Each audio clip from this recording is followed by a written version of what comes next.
Hey everyone, welcome back to the channel. Today I am doing a Mardi Gras kind of themed soap. Originally when I put this together I wasn't thinking Mardi Gras, but then when I picked the colors I was like, hey, it's Mardi Gras.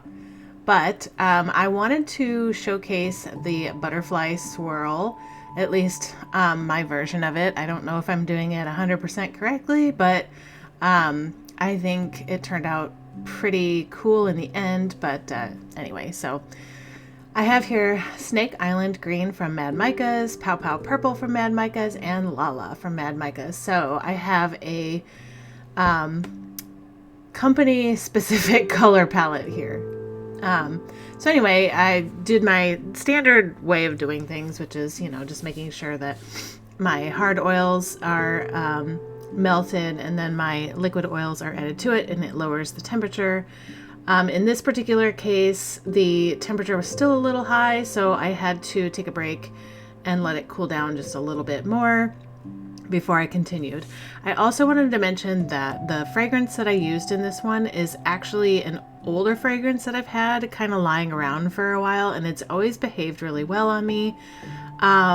Today it sped it up just a little bit, but it was still workable. Yeah, we'll go over that here in just a bit. But anyway, it's called Lavender Sage, I think. I don't remember, but it's from Wholesale Supplies Plus, and it smells really good. And like I said, it's always behaved for me before, so the only thing I can really think of is just the fact that it's just old. And when I say old, I mean I think I bought it like 10 years ago. But these things are pretty resilient. So anyway, but yeah, so the fragrance from Wholesale Supplies Plus, it's old. And so I split this batch.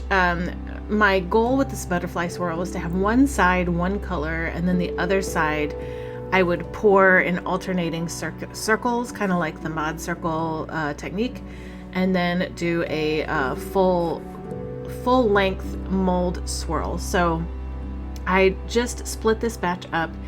I did half of the batter in the green, and then I split the remaining half in two. So that's kind of how I worked this.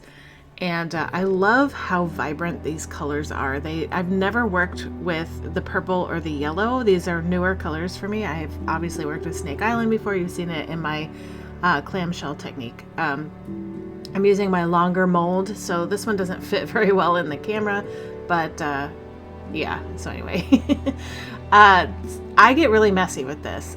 Just so you know, I am not the cleanest soap maker. If you're looking for somebody that has like a clean aesthetic, it's not me.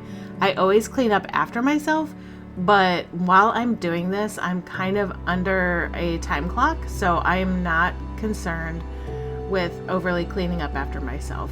Sometimes I clean off the mold because I don't want like a color mudding going on when I'm pouring down the side of the wall. But you can see I didn't use my partition here either, so it is a little sloppy, but like I said, it does work out in the end. So I switched it around here because my batter was getting really thick, and this is kind of what I was talking about with this fragrance. It was speeding up for me.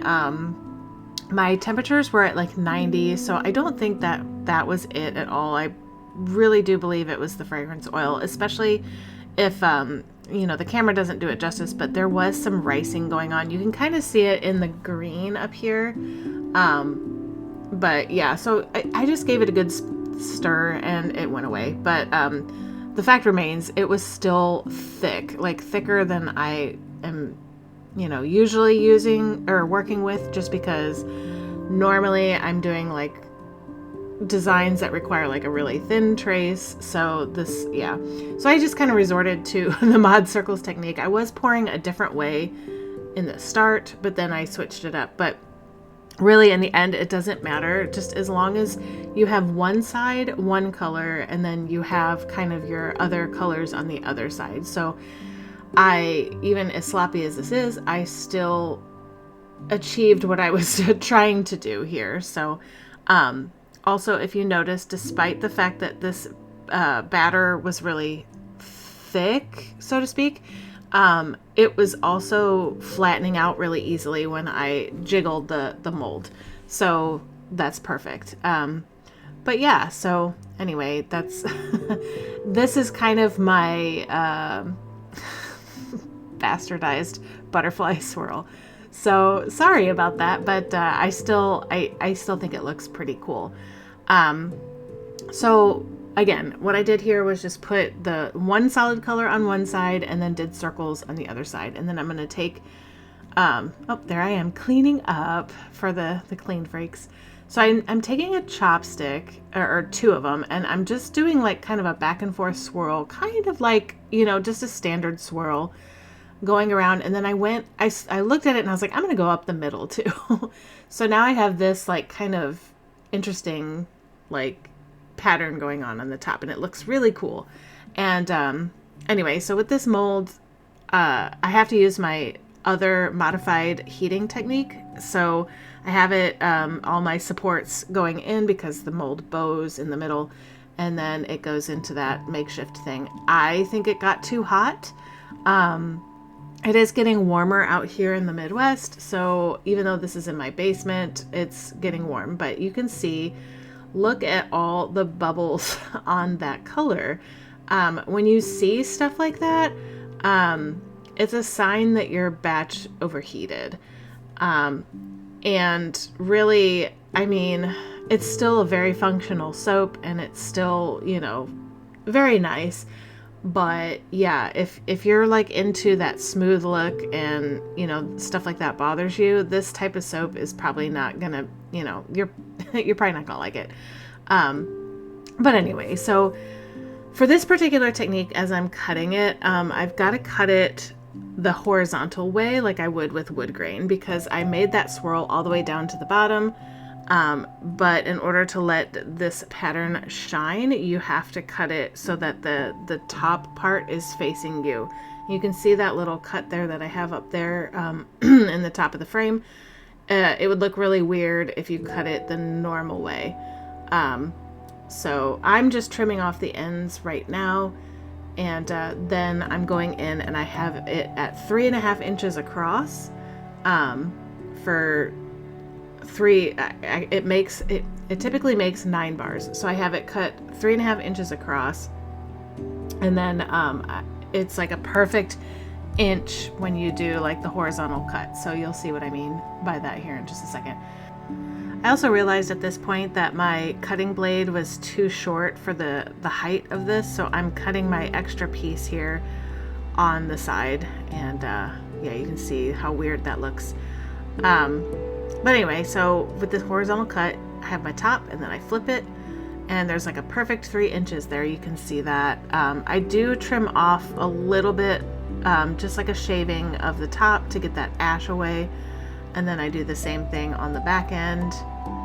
And then I do my 3-inch cut. Well, it was a little bit more than 3 inches, just so you know. So there's the actual cut is 3 inches a piece. And it does look pretty cool, but yeah, you can see that evidence of bubbling that was happening in there. I still like it. I love the colors.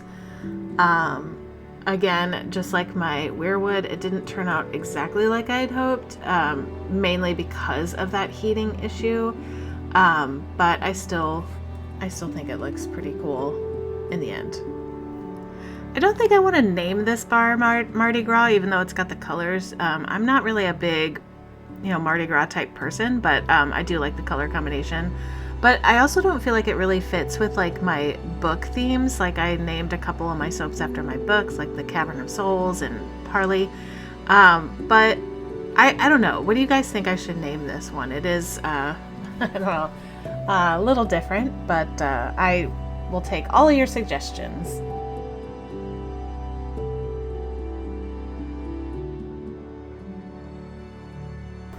All right, well, here's the final look at the soaps. I took a couple days to clean them up and stuff and took the final pictures, and I think they turned out pretty good. You can see the bubbling in the green there, which I don't think really detracts from much. I still think it looks really pretty, and Yeah, so anyway, if you have any names for it, just let me know. And that's it for now. I hope to see you in the next one. See ya.